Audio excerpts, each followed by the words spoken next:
Hey, welcome back. My name is James Johnson. My expertise lies in retirement and estate planning. And today I'm going to talk to you about the 4 reasons an IUL is better than a Roth.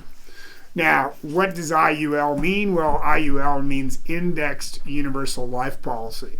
Now, whether we're talking about an IUL or whether we're talking about a whole life policy, we're still talking about a properly maximum funded life insurance policy under TEFRA, DEFRA, TAMRA, 7702, 7701, 101 and 101C of the tax code. Now, it gets called lots of things. They call them LURPs, and they call them laser funds, and they call them lots of things, but the reality is it's a maximum funded policy. And what does a maximum funded policy mean? Well, we'll cover that a little bit as we go on, but our real purpose here is to cover the 4 reasons an IUL is better than a Roth IRA, no matter what you call it. So it's important to understand that there are 3 ways, and only 3 ways, to grow your money. Now, the first of those ways would be taxable, meaning that every year when you put the money in, at the end of the year, they send you a 1099, and then you pull money out and you pay taxes on it. Now, more often than not, you don't pull that money out of the account. Let's use a CD, or what I like to call a certificate of disappointment, as an example. Right now, those rates are anywhere from 2% all the way up to 5%, which everybody thinks they're killing it because they're making 5%, when in reality is they're not doing that well because they're having to pay taxes on top of that. And for most people, they reach into their pocket and they take it out of their lifestyle money rather than taking it out of their accumulated money to pay the taxes. So their actual rate of return is considerably less than what they planned for. So when it gets down to it, of the worst ways to grow our money, that would be taxable. Now, the second best way to grow our money would be what's called tax-deferred. And under tax-deferred, we would have our qualified accounts, our IRAs, our 401ks, our 403bs, 457, defined benefit plans. And also, in addition to that, would be our non-qualified annuities. Those would be growing in a tax-deferred account, which means we're putting the money in before we pay taxes on it. And then when we take it out, we're taking it out and paying taxes on the growth. And in addition to that, on qualified money, we're paying taxes on all the money. So on the non-qualified annuity, we have what's called a basis. That was the amount of money we put in, and then we pay taxes on everything above that. On our qualified accounts, we pay taxes on all of it because we've never paid taxes on it before. Now, the third way to grow our money would be Roth IRA, or tax-free. So under tax-free, we have 3 choices. We have muni bonds. So when interest rates go up, bonds go down. So being at this time right now, which is April of 2023, maybe not the best time to be buying muni bonds because interest rates still seem to be climbing, and they're talking about raising the rates again. The second choice there would be our Roth IRAs. Now, under our Roth IRAs, when we're growing our money inside of those accounts, we're putting the money in after taxes, and then our money grows tax-free now and forever. We pass it on tax-free, and it's tax-free throughout our entire life, including all growth. Now, in addition to that, we would have our maximum funded or indexed universal life policy. So let's talk a little bit about why one is maybe a little bit better than the other, and what one might or might not make sense for you. So if we look over here, we've got a Roth IRA. Now, a Roth IRA is a type of retirement account that allows you to contribute after-tax dollars and grow them tax-free. Unlike a traditional IRA, which allows you to contribute pre-tax dollars and pay taxes on withdrawals in retirement, Roth IRAs offer tax-free and tax-free withdrawals, growth and withdrawals in retirement. They really are a great tool, and most people should own a Roth IRA, but in many cases, they can't because of whatever rules there are. So basically, here's how a Roth IRA works. You contribute money to your Roth IRA from your regular income. You've already paid taxes on that income. The money in your account grows over time, potentially earning interest, dividends, or capital gains, all of which are tax-free. When you reach full retirement age, which is 59 and a half, you can withdraw the money from your account tax-free, including earnings and gains. Now, one of the other things that a Roth IRA can do that an IRA cannot do is we can contribute money into the account, but we can pull it out without any penalties whatsoever before 59 and a half, but we cannot remove the growth from the account prior to 59 and a half without paying a 10% penalty plus taxes. Additionally, there are no required minimum distributions currently today on a Roth IRA, which means when you reach your RMD or your required minimum distribution age, you do not have to take money out of your Roth IRA. The rules for distribution upon death remain the same as that of any other qualified account. It must be distributed 100% within 10 years. So there's a lot of similarities in a Roth IRA and an IRA, but these are the differences between them. So what is a Roth IRA? There are income limits for contributing to a Roth IRA, and this is why people who really need them often can't use them. If you're married, your phase out is between $218,000 and $228,000 in AGI, or adjusted gross income, which means that if you're married and your joint household income is over $228,000, you cannot contribute to a Roth IRA. However, there is a backdoor way.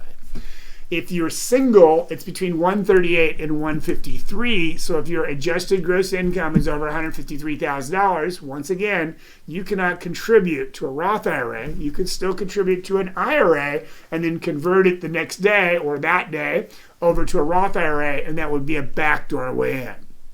Now, in 2023, the maximum contribution is $6,500 a year if you're under 50, and it's $7,500 a year if you're over 50. Overall, a Roth IRA can be a powerful tool for building tax-free retirement savings, but it's important to understand the rules and the limitations. Now, it's very possible that if you are on an ERISA plan, in other words, a 401k, a 403b, a 457, or any one of those types of company-sponsored plans, there may be a Roth provision inside of there. And if there is a Roth provision inside of there, that would give you the ability to put in this year, in 2023, up to $30,000 into your Roth IRA. Remember, that's all after-tax money, so for many people, that's a difficult process. So what is an index universal life policy or a maximum funded policy? An IUL, or index universal life insurance, is a type of life insurance policy that provides both a death benefit and a savings component. It's designed to provide flexibility and potential for growth in your policy's cash value. Unlike traditional life insurance policies, or what I like to call death insurance policies, IUL policies allow you to allocate a portion of your premiums to a savings account, which is invested in a variety of market indexes, such as the S&P 500. The policy's cash value grows based on performance of these indexes and subject to a certain caps, floors, spreads set by the insurance company on an annual basis. If the indexes perform well, the cash value can grow significantly. If they perform poorly, the policy can be guaranteed that your cash value will never lose money, as the floor is always zero. There is the cost in the policy, which would have an effect on our cash value, but the market would not have an effect on our cash value. In other words, we can get most of the gains of the stock market and never participate in losses. And I always like to say zero is your hero. So in the year 2008 or in the year 2022, how would you like to make zero? Been a pretty good year for most of you. Now, if we're comparing a Roth versus an IUL, or a maximum funded life insurance policy, side by side, then we would be looking at it like this. If we look at a Roth IRA, your money accumulates tax-free. So we put it in after taxes and it accumulates tax-free. You can withdraw your money tax-free. But the thing to remember about a Roth IRA is the only money you can withdraw prior to 59 and a half would be contributions. You can take those out tax-free, but if you removed contributions prior to 59 and anything above contributions or growth prior to 59 and a half, you'd pay a 10% penalty plus taxes. In the IUL, your money grows, accumulates tax-free. You can withdraw your money tax-free anytime and put it back. Now, we have 3 ways to take that. We're not going to go into how we take money out of the policies, but just keep in mind we have access to getting that money anytime we want. And we have the ability to put it back. If we took it out of the Roth IRA, the most we could put back would be whatever our contribution limits are for that year, unless we did it in less than 60 days. So, in addition to that, under the IUL, we can put in much larger sums of money. I've never met a person yet who's maximized their insurability, meaning that the amount of money that people could put in one of these policies generally exceeds the amount of money that they could afford to do. We have access to our money at any time and basically more liquidity than we would have inside of a Roth IRA. And with indexing, we never lose a dime when the market drops. Now, we could do the same thing with a Roth IRA. We could put the Roth IRA over in an indexed annuity and get some of the gains of the market, but our caps, spreads, participation rates are not as favorable inside of an annuity as they are inside of the maximum funded life insurance policy. In addition to that, when we die, our account value increases or blossoms up and becomes more and passes on tax-free to our heirs. So the reality is a Roth is a fantastic tool. It's very limited as to how much money we could put in it, but an IUL has about 4 more things that make it more powerful than the Roth IRA. Now let's take a quick look at indexing and how that works. And if you'll remember back to 2000 out to 2017, you can see that we had a 3-year drop in the market, 2000, 2001, 2002, followed by 8 years up, or 6 years up rather, between 2002 and 2008. And in 2008, the market dropped again, and then it did a steady climb all the way up till 2021, which in 2022 we had the market drop again. In that same scenario, using indexing, we didn't get quite as much gains inside of the market each time it grew, but we never participated in the losses. So you can see in the years when the market was down, we had zeros, whereas the market took a loss and we didn't have to recover from that loss. So we were sitting at 352,000 as opposed to 181. Pretty good deal. Now, make no mistakes, okay? This stuff isn't perfect. The reality is a maximum funded life insurance policy, there's a couple things you really want to know before you go into it. You want to know, 1, what's your exit strategy and does it fit into your plan? And 2, what's bad about this? And so you'd want to go out and watch some videos on the IUL, or we want to sit down and make sure that this would fit into your plan before you would start to do it. Be very, very careful to not just go out and get generalized advice on how one of these things work, because it is very specialized, and if you don't understand the tax codes and you haven't done this a few times, you're probably not doing it right. Number 1 rule of this guy right here, Mr. Warren Buffett, is never lose money. Number 2 rule, don't forget rule number 1. And that's why indexing is such a phenomenal thing, is because we get the gains of the market, most of them, but we don't participate in the losses. Now, how do these things work? Well, they work based on the tax laws.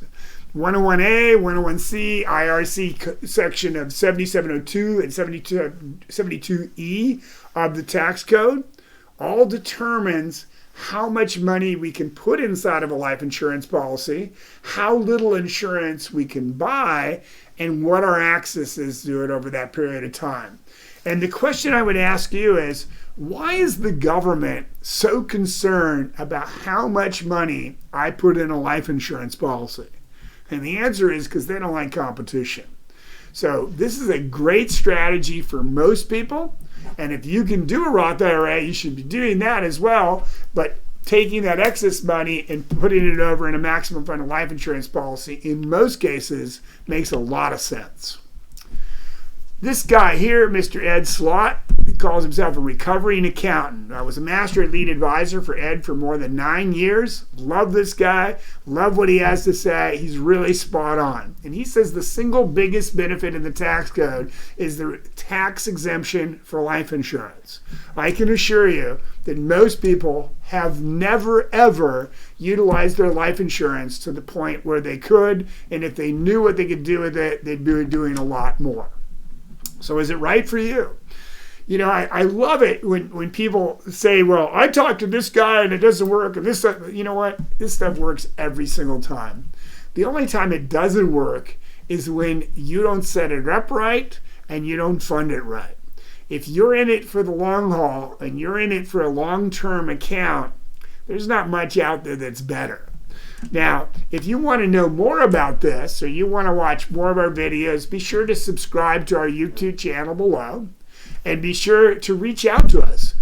We'll do a free strategy session for you anytime to show you whether your retirement's working for you and whether an IUL makes sense for you or whether you should be in Roth conversions. What direction should you be going? So, remember, my rule is always, live like you're going to die tomorrow and plan like you're going to live forever because you just might. Keep smiling, and I look forward to seeing you in the near future.